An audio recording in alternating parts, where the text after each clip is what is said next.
Continuamos en Paneo Semanal por Sol 106.5 FM. También en YouTube, nuestro canal Paneo Semanal. Y en nuestras redes sociales, Paneo Semanal. A la que le gusta la mitología contemporánea, hay una serie llamada The American Gods. Búsquenla. Sí, de los nuevos dioses. Entonces, bueno, comentábamos en el segmento anterior que ese tipo de situaciones internas de los países, sobre todo los países más desarrollados, que son los que son vulnerables a este tipo de cosas, pueden ser utilizadas por gobiernos y organizaciones extranjeras para sabotear la situación interna y civil. Sí, pero también hay autosabotaje. Por ejemplo, ese discurso de odio se ha enquistado mucho en la sociedad norteamericana desde hace tiempo, porque hay una polarización muy arraigada entre dos grupos, los grupos ultranacionales. Pero nosotros hemos hablado de el gobierno catarí y su influencia y la cantidad de millones que mete a favor de esos programas. Y por eso Donald Trump ha amenazado a Harvard, le quitó los recursos. Miles de millones de dólares. Pero ¿por qué tú crees que los cataríes entran a Estados Unidos? Es porque estaban los israelíes. Correcto. ¿Entiendes? Para compensar. Exacto. Porque siempre había un extremo u otro. Entonces son hegemonías que se van superponiendo. Yo estuve viendo Fox News. Hubo un incidente en una ciudad de Estados Unidos donde murió un inmigrante ilegal. Fue baleado por un agente que lo detuvo en su vehículo y para fines de hacer estas redadas que hace ICE. Y el individuo aceleró el vehículo, el policía se enganchó y sacó su arma y lo mató. Tú dirás que está justificado porque es un tema, la seguridad del law enforcement agent estaba en riesgo, el vehículo se convirtió en un arma, ¿verdad? Sí. Pudo agredir. Pero el lenguaje en que Fox News comunica esta información, la crítica que le hace a organizaciones que están promoviendo en Estados Unidos como WHO, que los inmigrantes se resistan al arresto. Esos hechos pasan a diario. Ahora se amplifica el hecho de que sea inmigrante. Pero tú ves a la que está dando una noticia que se supone que debe ser neutral en la información. Pues está informando. Está informando una información. Como nuestro law enforcement agent, ante una amenaza inminente sobre su vida, se defiende y saca un arma ante un individuo desarmado. Bueno, el vehículo usted dirá que se weaponizó, o sea, que se convirtió en un arma, pero le quita la vida, le dispara, ¿no? Es decir, no parece proporcional una solución extrema. La reacción. Una solución extrema. Todos los hechos y todos los acontecimientos que se den así van a ser utilizados para un lado o para el otro. Claro. Ese es el problema de la información. No estamos recibiendo la información, estamos recibiendo adoctrinamiento. Recuerden entonces, lo que decía Roger Ailes. Entonces, eso, entre otras cosas y muchas otras manifestaciones, una de ellas es el asesinato de Charlie Kirk. Es decir, esta reacción genera, este discurso de odio que se ha enquistado genera una reacción en una mente enferma, evidentemente, porque nadie justifica esto, y se toma esta decisión de producir un asesinato ante una persona que, como tú decías más temprano, estaba desarrollando una agenda y haciendo unos planteamientos que, de acuerdo a lo que pensó el asesino, eran incorrectos o laceraban un estudiante meritorio alguna se sensibilidad, cree con la responsabilidad de acabar con ese mal que se plantea en la sociedad y lo toma y hace su labor, lo que él cree que tiene que ser su función en la vida. Entonces, ese es el problema. Lo que no estamos hablando y lo que ese hecho está obviando es que en la Asamblea General de las Naciones Unidas se votó 142-10 para declarar a favor de la Declaración de Nueva York, la Declaración de Nueva York, que está propugnando por la solución de dos estados Palestina e Israel. Eso pasó, como habíamos para dicho. aprobarlo en la Asamblea que se general Habíamos ahora. hablado de... Y que surge un gobierno de coalición en Palestina sin Hamas. Correcto. Es decir, con a la eliminación y la anulación de Hamas, Sí. porque está declarada organización Mira, terrorista. hay 194 No votaron ni países. Israel ni Estados Unidos. Ni Argentina. Bueno, hay Argentina votó en 10. contra. Argentina. Son Votó en contra. 10 países votaron en contra. Y hubo 12 que no votaron. Y hubo creo. 10 que no Acuérdate que le votaron. pusieron una bomba a un club de judíos. Y Claro, 29 claro. que no asistieron, A 29 la AMIA. países, porque A la son AMIA. 194 países. Pero yo creo que es en más el importante mundo. Estados Unidos. Sí, un poquito, sí. No asistieron. Hay países que cambiaron su voto con respecto a esta normativa que Polonia, antes. Francia. Francia, Bélgica, Reino Unido y España Y votaron a favor ahora Pero y Francia habían anunció votado que iba a en votar a contra. favor de Y hace España tiempo. también. España. Sí. Otro que cambiaron el voto en contra, O sea, que habían votado Francia antes no a cambió favor, su voto. Argentina y sí, Hungría. Lo cambió con relación a la última votación. Pero claro. ya Macron había anunciado hace tiempo, Un cambio de hace postura, par de sí, meses, sí, sí. que ellos iban a apoyar la Claro, creación de claro. Estamos hablando en la Sí, asamblea. que votaban, antes votaron en contra, ahora en la votaron a favor. asamblea, porque ya sabíamos lo de Europa. Bueno, cumplió con su palabra. Y nosotros habíamos hablado de esa votación que se está Y que preparando. la presión interna que tienen esos países en la sociedad es muy difícil. Hay que decir que la República tú Dominicana demarcarte. votó a favor. Votó también. a favor de Sí. los dos estados.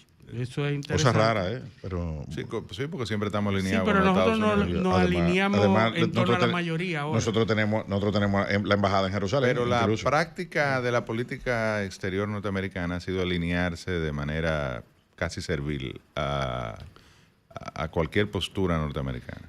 Sí, Claro. cuando es abierta. Ahora, quizá una estrategia de Estados Unidos. Mira, yo me voy a oponer, Porque pero Estados tú haz Unidos lo que tú lo hace consideres. porque es su aliado es Israel. Claro. Pero probablemente esté de acuerdo. De hecho, vamos a hablar un poco del ataque de Israel en Doha, en Qatar. Es decir, Está conectado con ¿qué eso. estaban negociando los enviados de Hamas? ¿Y con quién? Que fue un fracaso el ataque. Bueno, sí, porque... No eliminó a los objetivos. No, que eran dos individuos. Sí. No sé, tú tienes los Voy a nombres ahí buscar, que no sí, me acuerdo. ahí. Yo tengo un nombre por aquí.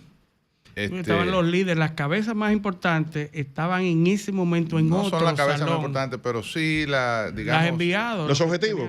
Sí, exacto. Que eran los enviados a una negociación con Estados Unidos precisamente, o donde estaba involucrado Estados Unidos, con el gobierno de Qatar mediando. Tratando que de además buscar una solución. Qatar ha mediado en otras conversaciones entre... A favor y en contra. Sí, Porque a través de Qatar era que se financiaban también muchas operaciones. correcto. Qatar siempre ha sido ambiguo y Pero a lo que voy, ¿en qué estaba Estados Unidos ahí? Interesado. Promoviendo la posibilidad del reconocimiento de los dos estados, o sea, mediar en esa propuesta. O sea, que Estados Unidos en el fondo está de acuerdo con esta solución y con este planteamiento que hace Naciones Unidas en su resolución de su Asamblea General de este mes de septiembre, pero tiene que apoyar a su aliado, que es Israel, y que evidentemente Khalil al-Hayya. está en contra. Khalil al-Hayya fue era el líder negociador que sobrevivió al atentado, que era el objetivo en ese, que estaba en una habitación contigua. sí, O sea, estaba en el mismo edificio, pero estaba al lado. Algunos reportes que indican que ese era el momento de las oraciones, se hacen 3 veces Sí. al día. Y entonces se trasladaron justamente.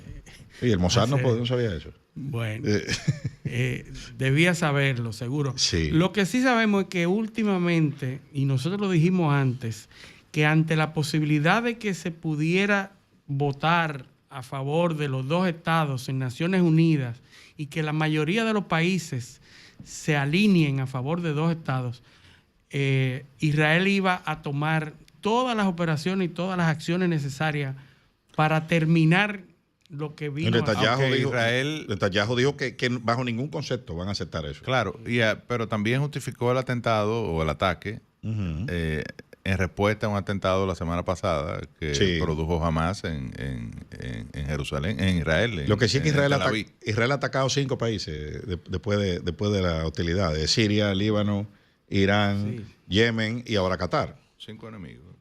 Sí, bueno, pero óyeme, está defendiendo tiene que propositivamente. tener alguna limitación, porque no.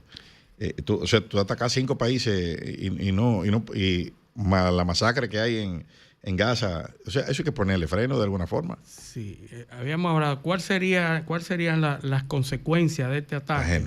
En unas conversaciones. Primero, que es un ataque, un bombardeo a un Estado no enemigo. Neutral, no enemigo de Israel, y lo bombardea. Y no cualquier cosa, Qatar. Los otros son enemigos, pero Qatar, aliado circunstancial de los Estados Unidos en ese conflicto, haber bombardeado eso. Es la gente que tiene el maletín en Medio Oriente. Sí. Los saudíes y ellos son los que andan con el maletín. Donde ¿ustedes no se acuerdan que Trump fue y buscó un avión que le regalaron? ¿No? Y la meca de eso no es paja de coco. Acuerdos de Abraham. Ahí es que se gestan los acuerdos de Abraham en Arabia Saudita y Qatar, que son ambos contrarios, pero es ahí donde se mantienen. Pero tú sabes por qué Israel hace eso. ¿Cuál fue la reacción de Qatar? Bueno, condenar el ataque, reservarse el derecho de... Ya, no pasó de ahí. Porque no tienen ejército. Es un país de 300.000 ciudadanos. Sí. O sea, Qatar es una cosita, pero están flotando en dólares.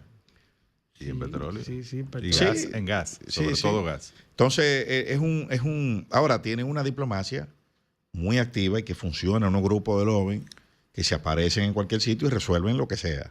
Entonces, es un país interesante y muy importante, sobre todo que también sirvió de canal, porque a través del Qatar era que Israel financiaba Hamas. Y muy enfocado. El dinero pasaba por Qatar.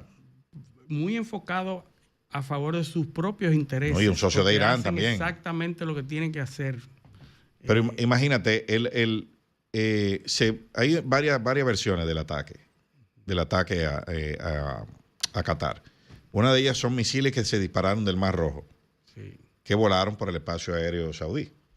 Y otra es de bombarderos israelíes que salieron de Israel y que entonces fueron abastecidos por tanqueros británicos. O sea, que despegaron de base que tienen los británicos en Qatar.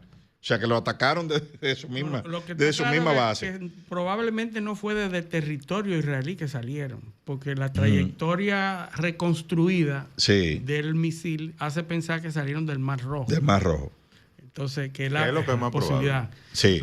Entonces, hay varias versiones. El punto es que... de un barco. El punto es que también el aviso que se le dio a Estados Unidos... Eso con misiles Tomahawk.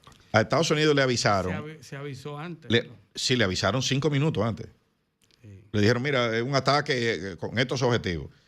A tal punto que los sistemas de respuesta, porque Estados Unidos le avisó a Qatar, pero el aviso llegó 9 minutos después que los misiles habían impactado. O sea, cumplieron con avisarle, pero ya... Tomahawk le mandaron. Porque... Claro, un par de misiles. Pero eso es para que tú digo Tomahawk porque son los que se lanzan desde plataformas marinas. Claro. Hay que ver si los israelíes tienen Tomahawk. Me imagino que deben tener. Deben tener de todo lo que tienen los gringos. Sí. Salvo que ellos no le dejan tener. Imagínate, tienen aviones F-35 que nada más lo tiene Estados Unidos. Y los sistemas de seguridad están basados en los satélites norteamerinos. Es decir, la cooperación es total. Tienen un tratado de no espionaje recíproco con Estados Unidos. Y sin embargo, se espían. Bueno, una de las teorías que existen es que toda esa operación de Epstein fue armada por el Mossad para obtener datos, información con los cuales pudieran chantajear a figuras importantes en el mundo. Es decir, que hay una teoría que señala... A propósito de la carta que publicó el Congreso de los Estados Unidos de Donald Trump a Jeffrey Epstein con motivo de su cumpleaños. Sí. La idea es que Marshall, una de las tramas de Vincho de ese. Eso dice Donald Trump. El padre de Marshall, que era la compañera de Epstein, es un reconocido judío, profesante, y que se vinculan con el Mossad, y que toda esa operación se mantuvo y se le dejó hacer precisamente para obtener información con lo cual pudieran manejar a figuras importantes. Epstein es un apellido judío. Yo no sé si era practicante, pero... pudiera ser. Hay todo esto. Pero ese es un apellido judío. Eso no hay dudas. Sí. Es así. El asunto es que, mientras tanto... se produjo la entrada de drones rusos en Polonia, que es un país de la OTAN. ¿Qué fueron? Y se está hablando de la invocación del artículo 5. Se pasaron de las rayas. Pasaron de la frontera. Y claramente cuando salió la información se le desviaron. Que no hay un interés de los rusos de atacar Polonia. No creo que lo haya, pero alrededor de esto se está haciendo un miembro hecho. de pleno derecho de la OTAN. Ustedes saben de qué tamaño es Polonia, señores. Polonia es un país grande. Ahora, tú sabes que en una historia los rusos siempre han ocupado Polonia. Siempre ha habido problemas entre los rusos. Y los alemanes también, en la Segunda Guerra Mundial. Imagínate. No, pero mucho antes. El pacto de Varsovia. Sí, son enemigos. Y después en la Segunda Guerra Mundial. Son enemigos históricos. Polonia terminó siendo parte de la órbita socialista. Son enemigos históricos. ¿Cómo se llamaba? Alexander era. Pero más que enemigo, ha habido siempre un interés de Rusia de reivindicar un derecho de propiedad sobre Polonia. Sí, pero el pacto de Varsovia es en Polonia. O sea, Varsovia es una ciudad polaca. Y el pacto de Varsovia es el pacto mediante el cual se arma un grupo de países en contra de la OTAN o para enfrentar a la OTAN.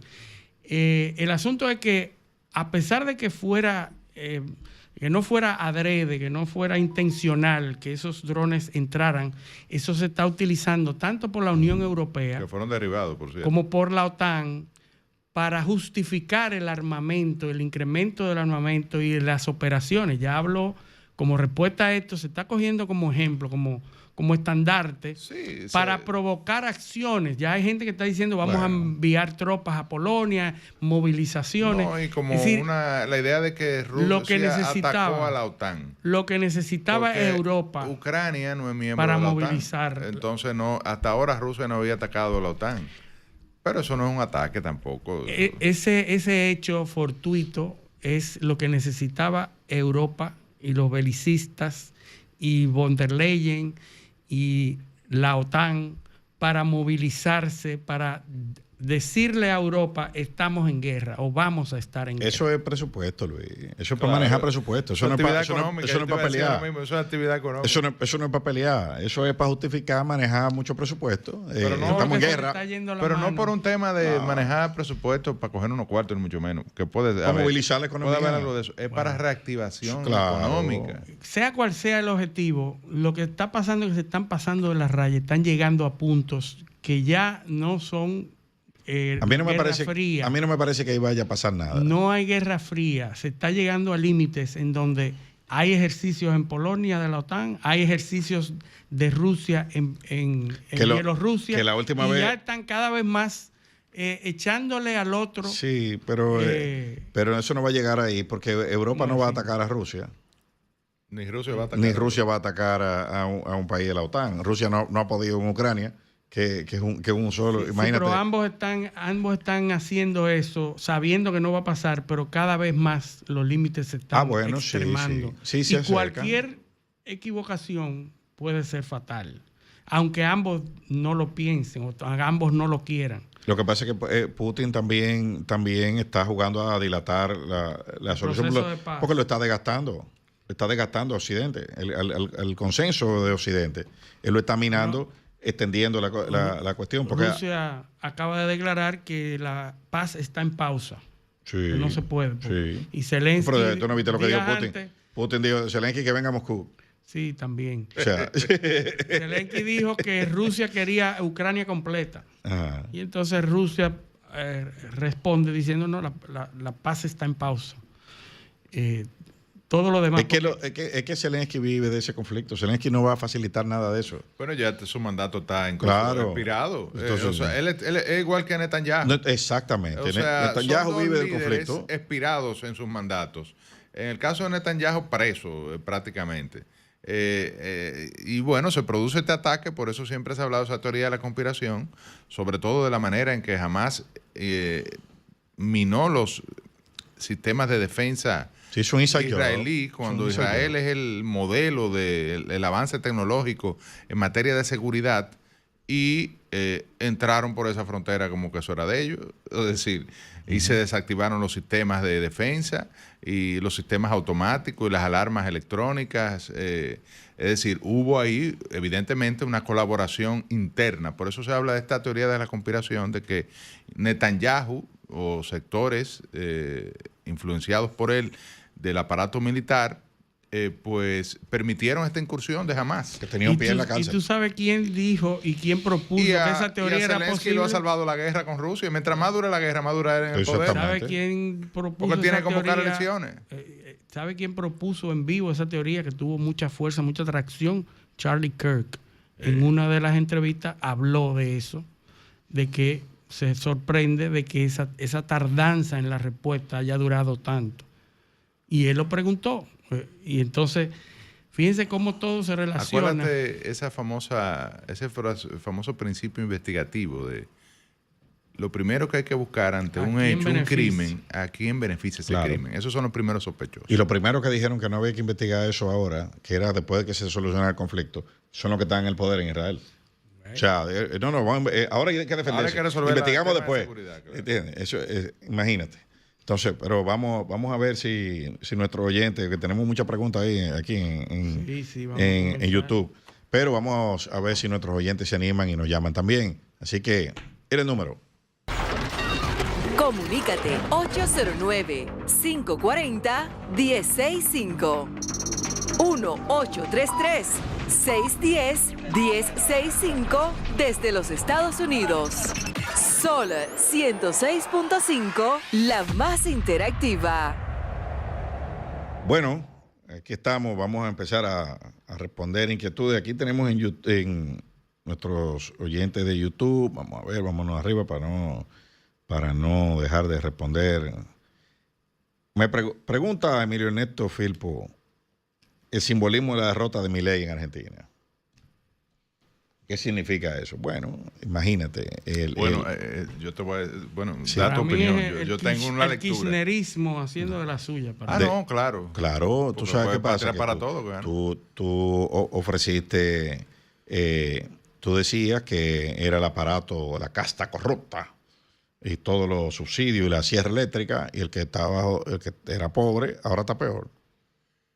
Y después que tú le quitaste todos los subsidios. Eso es, efectivamente. Sí. Sin embargo, hay que decir lo siguiente. Argentina, por primera vez en su historia, va a crecer este año un 5%. Sí. Uno de los crecimientos más altos incluso de América Latina. Y el dólar está a 1.500. Y estaba a 400 cuando ellos llegaron. Y el dólar. Y el dólar está aquí a 64 y estaba a 50 y pico. Está bien, pero no es lo mismo, tú sabes.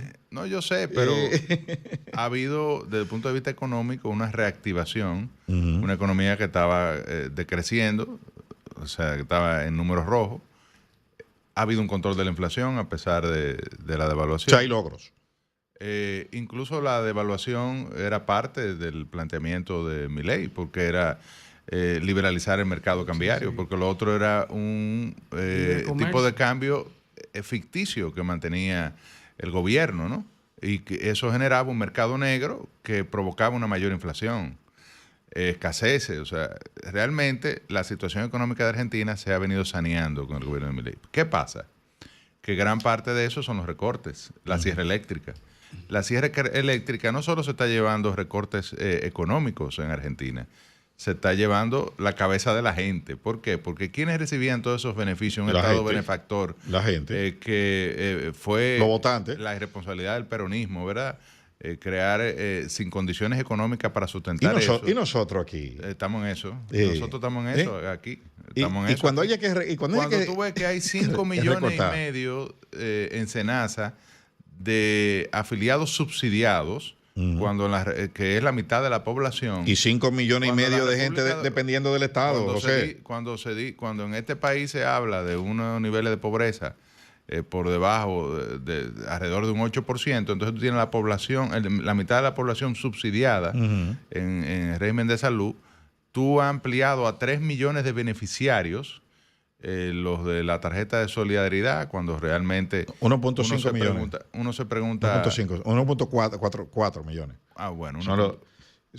Que eran, lo que se ha duplicado es el monto. El monto, que era, oye esto, en la pandemia, en 2020, eran 1.5 millones.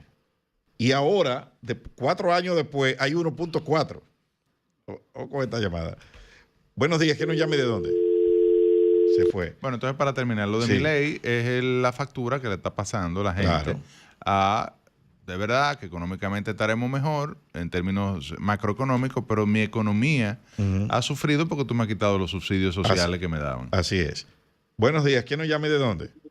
Buen día, jefe. Una pregunta. La posición de República Dominicana con respecto a Qatar, asumiendo que Israel es un país amigo de RD, ¿qué eso más o menos significa para Israel? Gracias. Gracias. Bueno, no creo que signifique gran cosa para los israelíes que nosotros condenemos el ataque a Qatar, pero obviamente una posición de principio, de simbólico, mantener la soberanía, eso es simbólico. es un respaldo simbólico o un repudio simbólico, manteniendo la posición de que hay que respetar la soberanía de los estados independientes.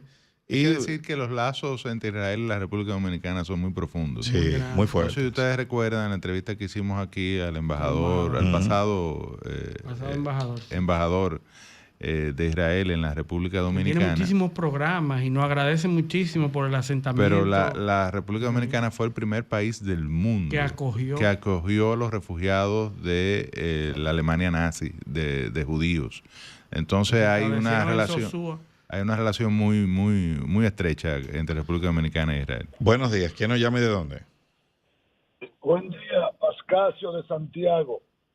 ver. Yo, como opinador sin haber visto los casos, me gustaría que todos los que tenemos opiniones con respecto a Israel, que tengamos en cuenta no a Israel, sino cuáles son los enemigos de Israel. Y miremos a los alrededores que ni ellos mismos se quieren entre sí, que su visión y su proyecto son que si tú no piensas igual que ellos, tú eres enemigo de ellos. Y es bueno matar al que no sea igual que tú, al que no piense igual que tú. Israel ha cometido muchas faltas, sí, creo que sí. Pero más falta comete aquel que no te deja a ti pensar como tú piensas, sino que te quieren obligar a que piense como ellos. Y de no hacerlo se te cree enemigo.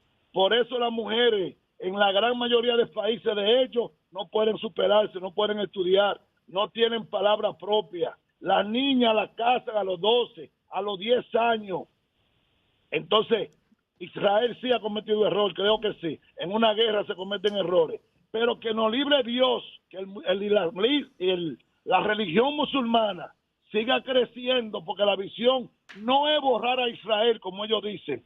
No es matar al enemigo, no, es borrar a Israel. Y no es verdad que en Israel todo el mundo es malo. Gracias. Lo que pasa, claro que no todo el mundo es malo, en ninguna parte del mundo. No hay nada tan malo que no tenga algo bueno, y nada tan bueno que no tenga algo malo.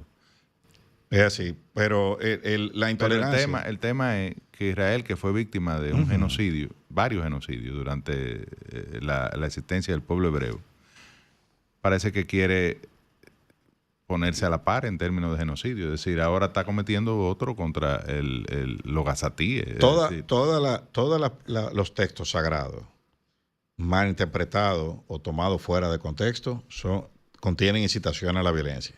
Si usted agarra la Biblia, Deuteronomio, Samuel, ahí hay lo que hay ahí, y en el Corán ni se diga. Entonces, eso señores, hay que aprender a contextualizar las cosas, el momento histórico, dónde están insertos esos textos, y no hay que decir que traer cuestiones aisladas para usarlo en contra de los otros. Ambas religiones tienen un origen común. Claro. Acuérdate que fue el arcángel San Gabriel quien dictó el Corán. Es decir, es una figura del cristianismo, ¿no? Un ángel. Sí, comparten profetas. El que dicta el Corán. Comparten profetas. Bueno, en la religión musulmán Jesús es un profeta. Exactamente. No ha llegado todavía el enviado de Dios. Abraham, padre también. Entonces, realmente, Abraham, padre de Ismael Sí, porque eso es ver aquí en McDonald's. Exactamente. Entonces, hay muchas coincidencias, evidentemente. Y hay radicalismo en ambos lados, es verdad, obviamente. Ha habido radicalismo y grandes genocidios en la Iglesia Católica, por ejemplo, el caso de la Inquisición en la Edad Media. O sea, y la fatua, los musulmanes. Exacto. Sí. Entonces, hay que entender que hay un contexto. Evidentemente, Israel está ahí luchando por un territorio. Yo he dicho siempre que es una lucha por una tierra de una familia supervivencia, que tiene 2000 años en conflicto Sin y título. que eso no se va a resolver. Bueno, Mira, hay que saludar a Nino Arias, que nos está recomendando un libro excelente, que es Explicando el Postmodernismo, cuando hablábamos del tema de los Estados Unidos, la crisis del socialismo. Y Nino Arias, como siempre, los oyentes también participan y Claro, proponen se integran. y aportan. se integran. Se nos Nino quedó. Arias, un saludo. Santos Gutiérrez, Johnny Arrendel, Yesbel, nuestro gran amigo, Fernando Álvarez. Fernando Álvarez le prometo que le vamos a responder. Santos Gutiérrez. Mira, a Fernando Álvarez le prometo que le vamos a responder más adelante, no de hoy, Polonia. en lo de Polonia, porque Bueno, eso- la sexta economía de así Europa. así es. 750.000 millones. Que PIB. él pregunta ahí cuál es el poder económico de Polonia, la importancia económica. Pero bueno, tenemos que irnos a la pausa. Esto es Paneo Semanal, no le cambien. Paneo, paneo.